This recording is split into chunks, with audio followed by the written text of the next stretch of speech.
Let me tell you something you already know. The world ain't all sunshine and rainbows. It's a very mean and nasty place, and I don't care how tough you are, it will beat you to your knees and keep you there permanently if you let it. You, me, or nobody is gonna hit as hard as life. But it ain't about how hard you hit. It's about how hard you can get hit and keep moving forward. How much you can take and keep moving forward. That's how winning is done. Now, if you know what you're worth, now go out and get what you're worth. But you gotta be willing to take the hits and not pointing fingers saying you ain't where you wanna be because of him or her or anybody. Cowards do that, and that ain't you. You're better than that. Am I better than the other motivational speakers? I don't know if I'm more talented than them. I just know I get up at 3 o'clock and put my videos out first. I just know I do 5 a day. So if you're actually better than me, nobody will know.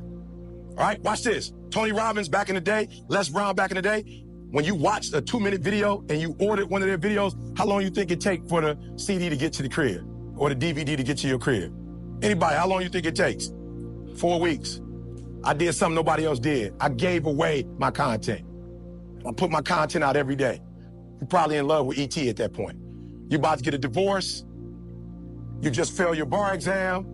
Your team just lost in the championship. You don't need motivation 4 weeks from now. I saw a gap, y'all.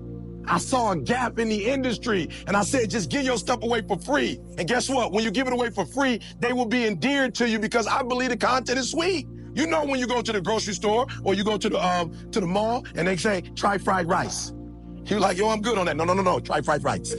You're like, bro, I want to try fried rice. And then you taste it, you're like, ooh. They're like, come, $5.99. Right? They gave it to you for free. And then you bid it for free, and guess what happened? You bought a whole meal. So I'm being real. What are you going to do to separate yourself? I separated myself.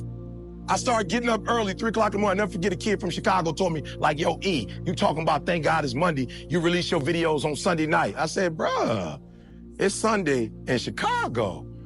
It's Monday in Singapore. It's Monday in Australia, baby. We ain't just getting American money. We all over the world. I'm separating myself. I'm putting my stuff out on Sunday night in the shy, but in the world, it's Monday. So what are you doing to separate yourself? 2, 3 more. Talk to me. What are you doing? Wake up early. I love it. What are you doing? Accountability. Coach ain't got to tell you.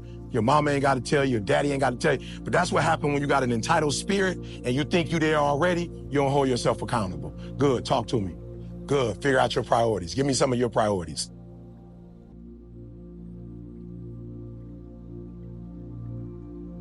Now I'm going to say it again. How much money that pay you?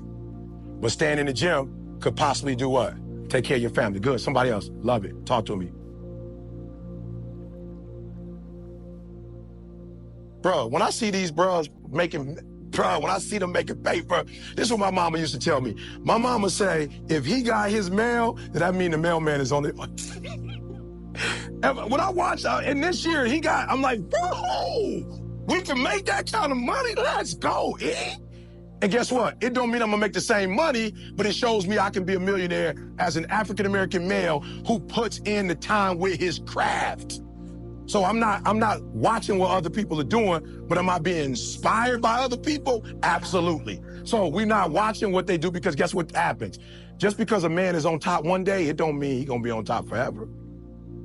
And just because you're not on top today don't mean you ain't gonna be on top forever. Who would have ever thought Toronto would have won this year? Right? That came out of nowhere. Everybody was saying what about the East? Everybody was saying what about the East? They don't got a chance, right? All kind of stuff happened. They got a chance. So I love you. Good. 2 more. Where we at, baby? Talk to me. This is where the rubber meets the road, where you take personal accountability. Good. Hey, can I say this? No disrespect to rap and where rap is, but like, don't try to be something you like. Don't listen to stuff on and try to be something you're not. All right? Don't be like a studio gangster, right? For real, some of y'all, you come from good backgrounds. Like, embrace that. Some of y'all come from good homes, good parents. You got 2 parents at the crib, or you got your mom and your dad both involved in your life. Your grandma doggone took you to church. Your mom prayed with you, and you get out the house trying to act like, you feel me? Look, like I told you, I'm from the Chi. You can look up my birth certificate. I went to school too in Detroit. You can look it up. I don't gotta act like I'm hard. I don't gotta act like I'm nothing. Like, I'm going to be who I am. Y'all all came outside. Each one of y'all, when y'all came outside, I did what? Money is portable power. If you you want to use it well, it's portable power. It can give you the power to help people you don't even know. It can give you the power to create or the power to destroy. You can make dreams happen for yourself and other people, or if you're a mean son of a bitch, you got more to be mean with, you have more power to do that. It's portable power. Because money is associated to power, it's why we have so many charges about it. See, if you want to be freaked out, there's always more to be freaked out about. At the same time, if you take control, you can make things happen. So it's a form of power. It is not the ultimate power. The ultimate power is your ability to focus. Your ultimate power is your ability to change your physiology. Your ultimate power is the state you put yourself in, because if you're resourceful enough, you can get money. Right? Is it true, yes or not? If the problem is that people think they don't have what they have because they're missing the resources. The classic TED Talk I did when I asked people, how many of you have ever failed? And nobody raised their hand. I go, I can hear you breathing. How many of you have ever failed? And the room raises their hand. I say, great. When you failed, why'd you fail? And what do they say? Do you remember? Oh, we didn't have enough money. We didn't have the resources. We didn't have the right contacts. We didn't have the technology. Some people say, I didn't have the right people. The people say, we didn't have the right boss. And what they all told me, including the Vice President of the United States, Al Gore, said, they didn't have enough Supreme Court justices, right? And I looked down at the Vice President of the United States. I couldn't believe it. And I said, what you all have told me is you don't have the resources. That's what you're telling me. I don't have the resources. So what good is this? I want to be here. I know I need to be here. I struggle to be here, but I don't have the resources to execute that. That belief structure will f you. 80% of wealth is psychology, 20% is mechanics. 80% of wealth is psychology, 20% is mechanics. We're going to get you the mechanics next week better than anybody you know. I guarantee you. And insights of how to use them. And we're going to make them simple enough they're applicable, and you're going to leave with a plan. But you have to stop thinking like you're a manager of your circumstances, and remember you're a creator of your life. And you can create anything if you're resourceful enough, if you're crazy enough, if you're loving enough, you can get people to help you. If you're persistent enough, if you're nuts enough, if you're playful enough, if you're fun enough, if you use some ingenuity.